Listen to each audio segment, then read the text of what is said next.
ፋኖ ዮሐንስ ስለ ጊዜ አመሰግናለሁ። እስቲ የዛሬ ወደ ግንባር መረጃ በጣም እንግዲህ የፋኖ ድል ግስጋሴ በሚል ርዕስ ነው እኛም እየተወያየን ያለነውና የ12ኛ ክፍለ ጦር ዋና አዛዥ ቆስሏል፣ ምክትሉ ተማርኳል ተብሏል። 15 ፓትሮልና አምቡላንስ እንዲሁም 2 ኦራል መኪና እጅግ አስደንጋጭ ነው። እስቲ ማብራራት ከተቻለ በምስልም በፎቶም ስለደረሰን ያንን እየተጠቀምን ያለነውና ፋኖ ዮሐንስ መልካም አመሰግናለሁ ወንድማገኝ።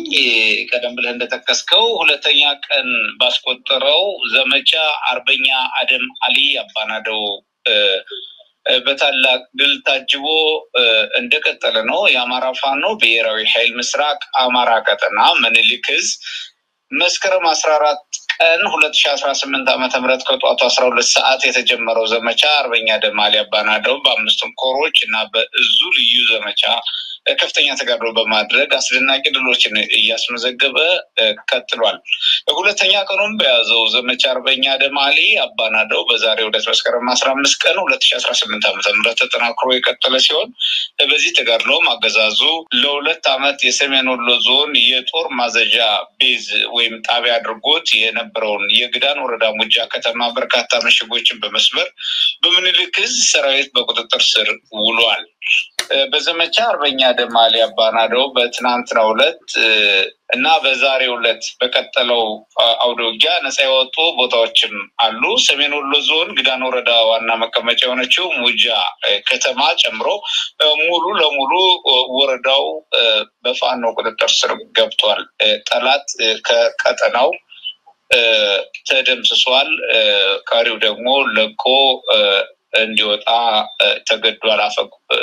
ለቆ እንዲፈረጥጥ ሆኗል። ሰሜን ወሎ ዞን ጋዞ ወረዳ መቀመጫ የሆነችው ስታይሽ ጨምሮ ወረዳው ሙሉ በሙሉ በፋኖ ቁጥጥር ስር ገብቷል። ሰሜን ወሎ ዞን ራስ አንጎት ወረዳ መቀመጫ የሆነችውን አሁን ጠገይ ከተማን ጨምሮ ሙሉ በሙሉ በፋኖ ቁጥጥር ስር ገብቷል። ሰሜን ወሎ ዞን ላስታ ወረዳ ብልብላ ከተማን ጨምሮ ከሹም ሸሃ ቀበሌ ውጪ በፋኖ ቁጥጥር ስር የገባ ሲሆን ሰሜን ወሎ ዞን ቡባላፍቶ ወረዳ ከወልዲያ ከተማ ውጪ ያለው ሙሉ በሙሉ በፋኖ ቁጥጥር ስር ገብቷል። ሰሜን ወሎ ዞን ዳውንት ወረዳ ዋና መቀመጫ የሆነችው ኩርባ ከተማን ጨምሮ ወረዳው ሙሉ በሙሉ በፋኖ ቁጥጥር ስር ገብቷል። ነፃ ወጥቷል ቀጠናው። ሰሜን ወሎ ዞን ዋድላ ወረዳ ከኩን ከተማ ውጪ ኩን ከተማ ከመሸገው ቀበሮ ጉድጓድ እስከ መሸገው ጠላት ውጪ ያለው ሙሉ በሙሉ በፋኖ ቁጥጥር ስር ሆኖ ቀጠናው ነፃ ሆኗል። ሰሜን ወሎ ዞን መቄት ወረዳ ከፍላቂትና ከገረገራ ከተማ ውጪ ያለው ሙሉ በሙሉ በፋኖ ቁጥጥር ስር የገባ ሲሆን ቀጠናው ሙሉ በሙሉ ነፃ ሆኗል። ፍላቂትና ገረገራ ከተማ ላይ ትንቅንቅ እየተደረገ ነው ያለው። የጠላት ኃይል እየተመታ እየረገፈ ነው ያለው። ፍላቂትና ገረገራም በፋኖ ቁጥጥር ስር የመሆናቸው እድል ከፍተኛ ነው። ውጊያውና ትንቅንቁ ቀጥሎ ነው የሚገኘው። በሌላ በኩል የ12ኛ ክፍለ ጦር ዋና አዛዥ የሆነ የጦር መሪ ተመቶ ቆስሎ የቆሰለ ሲሆን ምክትሉ ተማርኳል። እንደዚሁም 15 ፓትሮልና አምቡላንስ እንዲሁም 2 ምክትሉ ኮሎኔል ነው በማዕረግ ደረጃ ቀጥሎ ገልጸዋለሁ ብዬ ነው። ሌተናል ኮሎኔል ዘሪሁን ነው የሚባለው። እሱ በቁጥጥር ስር ተማርኳል ማለት ነው። በውጊያ ውጊያ ተማርኮ እጁን ሰጥቶ በሰራዊታችን እጅ ይገኛል። 15 በተጨማሪ 15 ፓትሮልና አምቡላንስ እንዲሁም 2 ኦራል የወታደራዊ ተሽከርካሪ ተማርኳል። የጠላት አንዱ ኦራል ወታደራዊ ተሽከርካሪ አዲስ ከውጭ አስገባው የአብይ አህመድ በውጭ ብድር ከውጭ አስገባው አዲሱ የኦራል ወታደራዊ ተሽከርካሪ ሞዴል ነው የተማረከው። ሌላው 721 የአብይ አህመድ ወራሪ ሰራዊት ላይ መለስ የተደመሰሰበት ሁኔታ ተፈጥሯል። በዛሬው ዕለት 188 በላይ ደግሞ እጅ ሰጥተው እድላቸው ረድቷቸው እጅ በመስጠት ህይወታቸውን ማትረፍ ችለዋል። ሁለተኛ ቀን ዘመቻ አርበኛ አደም አሊ አባናደው በታላቅ ድል ታጅቦ እንደቀጠለ ሲሆን የአማራ ፋኖ ብሔራዊ ኃይል ምስራቅ አማራ ቀጠና ምኒልክ ዕዝ መስከረም 14 ቀን 2018 ዓ.ም ከጠዋቱ 12 ሰዓት የተጀመረው ዘመቻ አርበኛ አደማሊ አባናዶ በአምስቱም ኮሮች እና በእዙ ልዩ ዘመቻ ከፍተኛ ተጋድሎ በማድረግ አስደናቂ ድሎችን እያስመዘገበ ቀጥሏል። ሁለተኛ ቀኑን በያዘው ዘመቻ አርበኛ አደማሊ አባናዶ በዛሬው ዕለት መስከረም 15 ቀን 2018 ዓ.ም ተጠናክሮ የቀጠለ ሲሆን በዚህ ተጋድሎም አገዛዙ ለሁለት ዓመት የሰሜን ወሎ ዞን የጦር ማዘዣ ጣቢያ አድርጎት የነበረውን የግዳን ወረዳን ጨምሮ ቅድም የጠቀስኳቸውን ቦታዎች በመቆጣጠር በእና ምሽጎችን በመስበር ድል መጎናጸፍ ተችሏል። የተገኙ የአውደ ውጊያ ድል እና ምርኮችን በተመለከተ እንደሚከተለው አቀርባለሁ። የአማራ ፋኖ ብሔራዊ ኃይል ምስራቅ አማራ ቀጠና ምኒልክ ዕዝ በላስታ ጀነራል አሳምነው ጽጌ ኮር በአንዱ ኮር ብቻ በዛሬው ዕለት የተደረገውን ከአምስቱ ኮሮች አንዱ ኮር ብቻ ያደረገውን መረጃ ነው በዛሬው ያቀረብነው እና የምናቀርበው። ይሄውም በላስታ ጀነራል አሳምነው ጽጌ ኮር የተደረገ ያውደ ውጊያ መረጃ ይሆናል። ይሄውም በወንዳች ሙጃ በኩል መስክ ግንባር ነው። በዚህ ግንባር አንደኛ እንደ ላስታ ጀነራል አሳምነው ጽጌ ኮር የተገኘ ድል የተሰለፉ ክፍለ ጦሮች ጥራሪ ክፍለ ጦር፣ ማረጉ ተማረ ክፍለ ጦር፣ ተከዜ ክፍለ ጦር እና ተከዜ ክፍለ ጦር አምስተኛ ሻለቃ ደግሞ በሌላኛው አቅጣጫ የተሰለፈች ስለነበረች ሷ ሻለቃውና ተፈራማሞ ክፍለ ጦር እንዲሁም እነዚህ ክፍለ ጦሮች የተሰለፉበት ሲሆን በየክፍለ ጦሮቹ ግንባር የተገኙ የአውደ ውጊያ ድሎችና ምርኮች መረጃዎችን እንደሚከተለው አቀርባለሁ። 21 ጥቁር ክላሽ እየማረከችው የጥራሪ ክፍለ ጦር ነች። ጥራሪ ክፍለ ጦር 21 ጥቁር ክላሽ የአብይ አህመድ ሰራዊት የታጠቀው ማርካለች። እንዲሁም 4 ብሬን የቡድን መሳሪያዎችን ስትማርክ 1 ዲሽቃ ሞተራይዝድ የጦር መሳሪያ ማርካለች። 2600 የክላሽ ተተኳሽ፣ 3480 የብሬን ተተኳሽ፣ 1250 የዲሽቃ ተተኳሽ፣ 18 እጅ ሰጠ በውጊያ መቋቋም አቅቶት እጅ ሰጠ የብርሃኑ ጁላ ሰራዊት የተማረከ ሲሆን 147 የተደመሰሰ ሆኖ በጥራሪ ክፍለ ጦር ግንባር ይሄ በለቱ በመስከረም 15 መረጃ ጥቅል የተገኘ ድል ያሳያል። በጣም ጥሩ ዮሐንስ፣ መረጃዎችን በዜናም ስላቀረብናቸው ምናልባት አንዳንድ ጥያቄ ላንሳ። ማብራሪያም የቀጥታ ኤምኤስ መደበኛው ዕለታዊ ፕሮግራም ነው። ህዝቡ ብዙ መረጃ ይፈልጋል። ትላንትናና ዛሬ በተለይ ዘመቻ አደማሊ እጅግ አስገራሚ ነው። አሁን አንዳንድ ቦታ ላይ የብልጽግና ሚዲያ ሰራዊት በጣም ብስጭታቸውን መቆጣጠር አቅቷቸው ይሄ ወታደራዊ ሸፍጥ አለበት። ሰሞኑን በተደረገው የጀነራሎቹ ሹመት ላይ የተከፉ ሰዎች የውስጥ አርበኛው ነው ከፋኖች ጋር ተቀናጅተው እንጂ በዚህ ደረጃ በታቀደ ፈጣን የሆነ ወታደራዊ ጥቃት ውስጥ ይሄንን ድል ማድረግ አይችሉም ሲሉ ይናገራሉ። እንደው እዚህ ላይ ማብራራት ከተቻለ አጠቃላይ እንደው እቅድ አወጣቱ፣ የመረጃ አያያዙ፣ ፍጥነቱም ጭምር ለብዙዎቹ ለማመን ተቸግረዋል። ማብራሪያ መስጠት ከተቻለ እዚህ ላይ መልካም። ያው አገዛዙ የጥቂት ወንጀለኛ ጄኔራሎች እና አብይ አህመድ የኮለኮላቸው ጥቂት ጄኔራሎች፣ ወንጀለኞች፣ ሙሰኞች፣ የጦር ወንጀል የፈጸሙ ቡድኖች ባንጃ የሚመሩት እንደመሆኑ እነዚህ ጥቂት ቡድኖች እርስ በርሳቸው ሲሿሿሙ ጦሩ ደግሞ የዕለት ምግብ እንኳን ማግኘት የማይችልበት፣ አልባሳት ማግኘት የማይችልበት፣ ፍትህ ደሞዝ ማግኘት የማይችልበት እጅግ አስገዳጅ የሆነ አፈና፣ ከባድ አፈና እየተፈጸመ ያለበት ሰራዊት ነው።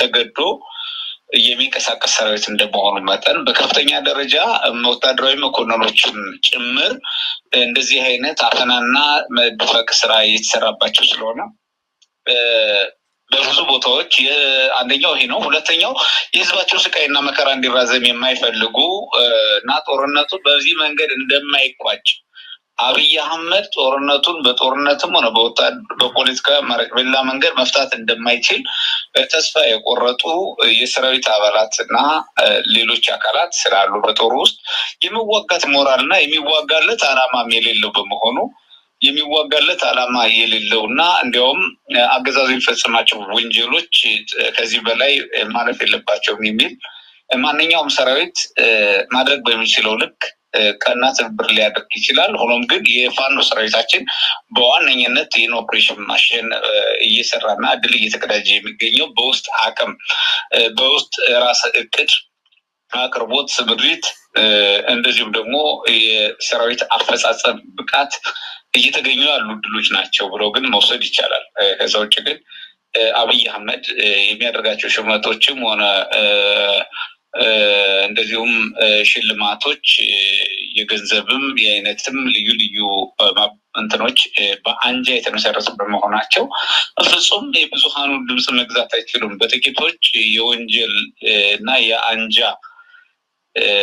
ቅርጽ የቆመ አገዛዝ እንደመሆኑ የብዙሃኖችን እንኳን የህዝቡን ድጋፍ ሊያገኝ የራሱን ሰራዊት እንኳን ሙሉ ድጋፍ ማግኘት አይችልም። የሚዋጋለትና የሚያዋጋበትን አላማ እንኳን ጠንቅቆ ማያውቅ በመሆኑ እዚህም እዛም የሲቪል አስተዳደርም ሆነ የሰራዊት አባልም ሆነ ሌላው ክፍል ሲቪል ሰርቫንት ከጎኑ ነው ብሎ መውሰድ አይቻልም። ነው ብሎ መውሰድ ስለማይቻል ሊከዳው ይችላል። ሆኖም ግን በሰራዊታችን በአማራ ፋኖ ብሔራዊ ኃይል ሰራዊት በአማራ ኃይል ሰራዊት የተገኘ ድል መሆኑን ግን ማንቋሰስ አይቻልም። ከዚህ በፊትም በተለያዩ ግንባሮች በቴዎድሮስ እዝ በአሳምነው እዝ በበላይ ዘለቀ እዝ ተደጋጋሚ ድሎች ተመስክረዋል ታይተዋል። ምንድነው የተስተዋሉበት ሁኔታ አለ በተደጋጋሚ።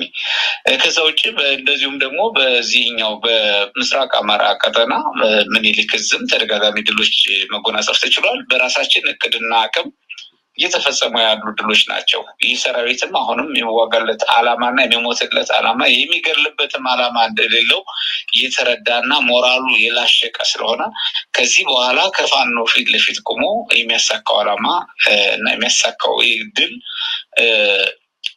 በእጅጉ እንደራቀው በከፍተኛ ተስፋ መቁረጥ ውስጥ ያለ በመሆኑ የሲቪል አስተዳደር የሚባለውም እንደፈረሰበት እንደማያግዘው ጭራሽ ከጦርነት ወደ ጦርነት ሊያሸጋግረው እንደሆነ ከመከራ ወደ መከራ ያድርጎ ሀገሪቱን የእሳት መጫወቻ ለማድረግ አቅዶ አብይ አህመድ እየተንቀሳቀሰ እንደሆነ ሰራዊቱ እንዲያውም መስማቱ በዚህ ተቆጨ ተበሳጨ ይመስላልና ብዙ የወደ ውጊያ የሚዋጋት አቅሙ በብዙ ቦታዎች ላሽቆ እየተስተዋለ ነው የሚገኘው። ይሄ ደግሞ ከውስጥ የሚደርስበት ጫና ያመጣው ይመስለኛል ወንድማዬ። በጣም ጥሩ። ከዚህ ቀደም የአማራ ፋኖ ብሔራዊ ኃይል ከአንድነቱ ምስረታ በኋላ ዘመቻ አንድነት በሚል አራቱም ቀጠናዎች በጋራ ነበር ያደረጋችሁት። አሁን ምናልባት ከቅርብ ጊዜያት ወዲህ አንድነቱ ተመልሷልና ዘመቻ አደማሊ በወሎ ብቻ ነው የሚቀጥለው? በጎጃም፣ በሸዋ፣ በጎንደር እንደዚህ ተመሳሳይ ነገር ማድረግ ለምን አልተሞከረም? መረጃዎች የተሟላ ከጠርዝ እስከ ጠርዝ ያሉ ወታደራዊ እንቅስቃሴዎችም ቀደም ሲል በምስራቅ አማራ ቀጠና ምኒልክ እዝ ነው የአርበኛ አደማሊ አባናደው ዘመቻ የታወጀው። ይህ ዘመቻ የታወጀው በምስራቅ አማራ ይሆን እንጂ ምስራቅ አማራ ቀጠና ይሆን እንጂ በሌሎች ቀጠናዎችም ወታደራዊ እንቅስቃሴው ተጠናክሮ የሚቀጥል ይሆናል። በጣም ጥሩ። የመጨረሻ ጥያቄ ላደርግ። ትላንትናና ዛሬ በተደረጉ ውጊያዎች በርካታ የመከላከያ ሰራዊት አባላት እጅ እንደሰጡ ተመልክተናልና ቁጥሩም ብዙ ነው። እነዚህን እንግዲህ ስንቅም መጠለያ ማቅረብ ከናንተ ይጠበቃልና የዓለም አቀፍ የጦር ህግ ወይም የዓለም አቀፍ ህግ በሚያዘው መሰረት ምርኮኞችን በተመለከተ ካያያዛቸው ጀምሮ ምን ልታደርጉ ነው ያሰባችሁት?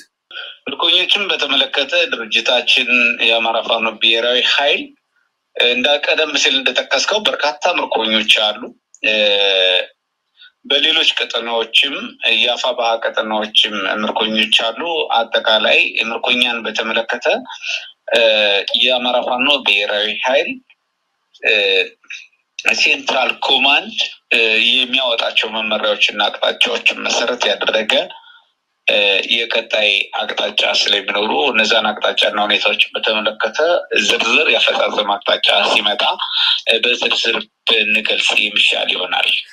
በጣም አመሰግናለሁ። ፋኖ ዮሐንስ ንጉሱ የአማራ ፋኖ ብሔራዊ ኃይል ሰሜን ቀጠና በላይ ዘለቀ እዝ የህዝብ ግንኙነት መምሪያ ኃላፊ በሚስ ቀርበ ለሰጠው ማብራሪያ መረጃ በሚስ ተመልካች ስም ከልብ አመሰግናለሁ።